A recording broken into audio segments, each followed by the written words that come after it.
Bump.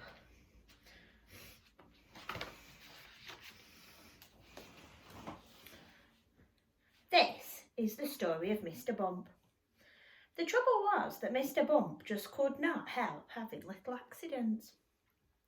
If there was something for Mr. Bump to bump into, he'd bump into it all right.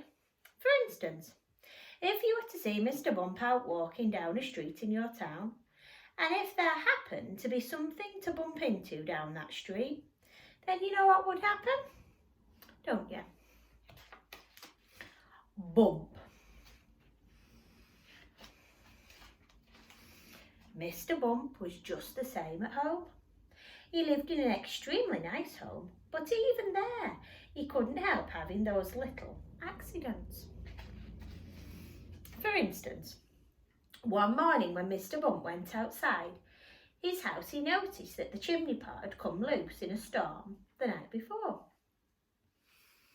I must fix that before it falls off, thought Mr. Bump to himself, and he hurried to his garden shed to fetch a ladder. It was a very, very long ladder.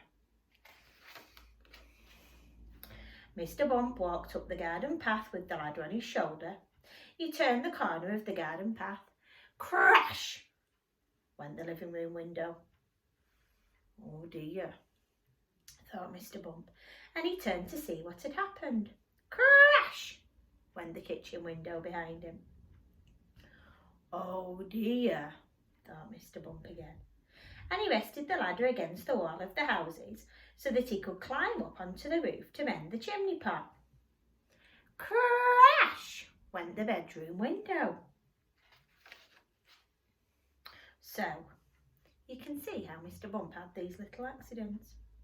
Mr. Bump had many jobs, but somehow they never seemed to last very long. As soon as anything got lost or broken or splintered or chipped or snapped or cracked or torn or burst or wrenched or crunched or split or slit, Mr. Bump got the blame. For instance, when Mr. Bump worked on a farm, he tripped over the farm dog and spilt the milk, which he was carrying for the farmer's wife, and which the farm cat quickly lapped up. For instance, when Mr. Bump was a postman, he got his hand stuck in the pillar box and they had to fetch the fire brigade to come and set him free. For instance, when Mr. Bump was a bus conductor, he fell off the bus and couldn't catch it up again, and all the passengers travelled without having to pay. For instance, when Mr. Bump was a carpenter, he found that when he was hammering nails, he hammered his thumb most of the time and the nail hardly any of the time. In order to recover from this series of rather unfortunate happenings, Mr. Bump decided to take a holiday. There he could think about what sort of job he could do, where he wouldn't be such a nuisance to everybody. So he set off to the station to catch the train to the seaside. While Mr. Bump was on holiday, several things happened. For instance, he fell off a boat into the sea and the lifeboat had to come and rescue him. For instance, one day he was quietly walking down the beach minding his own business and he got his foot stuck in a bucket. And as he couldn't get it off, he had to walk round with it on his foot for hours. For instance, another time he was walking along the beach, he walked straight into a large hole that somebody had dug and he had to stay there all night because he couldn't climb out on his own. However, despite all these little accidents, Mr. Bump enjoyed his holiday, and while he was there, he had a splendid idea about what sort of job he should do. It was quite the best idea Mr. Bump had ever had. An absolutely splendid idea. And now, Mr. Bump works happily for Mr. Barley the farmer. Mr. Barley has a rather large apple orchard on his farm, and that's where Mr. Bump works. I wonder if you can guess what he does. Mr. Bump's job is picking apples, but he doesn't use a ladder to climb up the tree to pick the apples like other apple pickers. Oh no, Mr. Bump has a much better way of picking apples than that. He just walks about, and before long, Mr. Bump, being Mr. Bump, walks into a tree. Bump! And down falls an apple, and Mr. Bump catches it. This makes the job of apple picking much easier, and Mr. Bump is very pleased about his new job, and Mr. Barley is very pleased about his new apple picker. So you see, the story of Mr. Bump isn't a sad story after all. And if you ever bump yourself, you know what to do, don't you? Go and eat an apple picked by Mr. Bump, and then you won't feel your bump at all. You'll remember that next time you have a bump, won't you? Oh, good. I'm glad. Mr. Happy. On the other side of the world, where the sun shines hotter than here, and where the trees are 100 feet tall, there's a country called Happyland. As you might well expect, everybody who lives in Happyland is as happy as the day is long. Wherever you go, you see smiling faces all around. It's such a happy place that even the flowers seem to smile in Happyland. There, can you see them all smiling? And, as well as all the people being happy, all the animals in Happyland are happy as well. If you've never seen a mouse smile, or a cat, or a dog, or even a worm, then go to Happyland.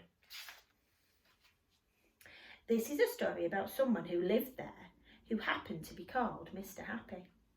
Mr. Happy was fat and round and happy.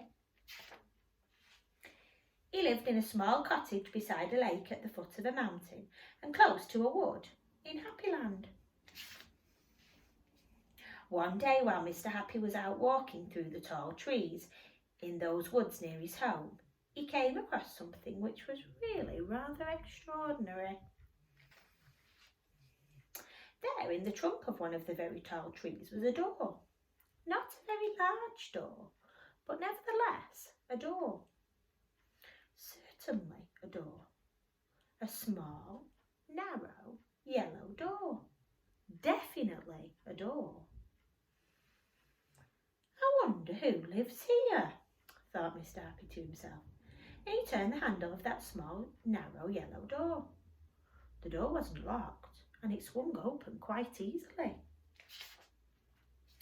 Just inside the small, narrow, yellow door was a small, narrow, winding staircase leading downwards. Mr. Happy squeezed his rather large body through the rather thin doorway and began to walk down the stairs. The stairs went round and round and down and down and round and down and down and round. Wonder where they're going to. Eventually, after a long time, Mr. Happy reached the bottom of the staircase. He looked round and saw, there in front of him, another small, narrow door. But this one was red. Mr. Happy knocked at the door. "Who's there?" said a voice. A rather sad, squeaky sort of voice. "Who's there?" Mr. Happy pushed open the door slowly, and there, sitting on a stool, was somebody who looked exactly like Mr. Happy, except he didn't look happy at all. In fact, he looked downright miserable. "Hello," said Mr. Happy. "I'm Mr. Happy." "Oh, are you indeed?" sniffed the person who looked like Mr. Happy but wasn't. "Well, my name is Mr. Miserable, and I'm the most miserable person in the world." "Why are you so miserable?" asked Mr. Happy. "Because I am," replied Mr. Miserable. "How would you like to be happy like me?" asked Mr. Happy. "I'd give anything to be happy," said Mr. Miserable. "But I'm so miserable, I don't think I could ever be happy," he added miserably. Mr. Happy made up his mind quickly. "Follow me," he said. "Where to?" asked Mr. Miserable. "Don't argue," said Mr. Happy, and he went through the small, narrow red door. Mr. Miserable hesitated and then followed. Up and up the winding staircase they went, up and round and round and up and round and round and up until they came out into the wood. "Follow me," said Mr. Happy again, and they both set off through the wood back to Mr. Happy's cottage. Mr. Miserable stayed in Mr. Happy's cottage for quite some time, and during that time the most remarkable thing happened. Because he was living in Happyland, Mr. Miserable, ever so slowly, began to stop being miserable and started to be happy. His mouth stopped turning down at the corners, and ever so slowly it started turning up at the corners. And eventually Mr. Miserable did something that he'd never done in the whole of his life. He smiled, and then he chuckled, which turned into a giggle, which became a laugh, a big booming, hearty, huge, giant, enormous laugh. And Mr. Happy was so surprised that he started to laugh as well, and both of them laughed and laughed. They laughed until their sides hurt and their eyes watered. Mr. Miserable and Mr. Happy laughed and laughed and laughed and laughed. They went outside and they still laughed. And because they were laughing so much, everybody who saw them started laughing as well. Even the birds in the trees started to laugh at the thought of somebody called Mr. Miserable who just couldn't stop laughing. And that's really the end of the story. Except to say that if you ever feel as miserable as Mr. Miserable used to, you know exactly what to do, don't you? Just turn your mouth up at the corners. Go on. Oh, I hope you like those two. I'll be back with some more another day. See you soon. Bye.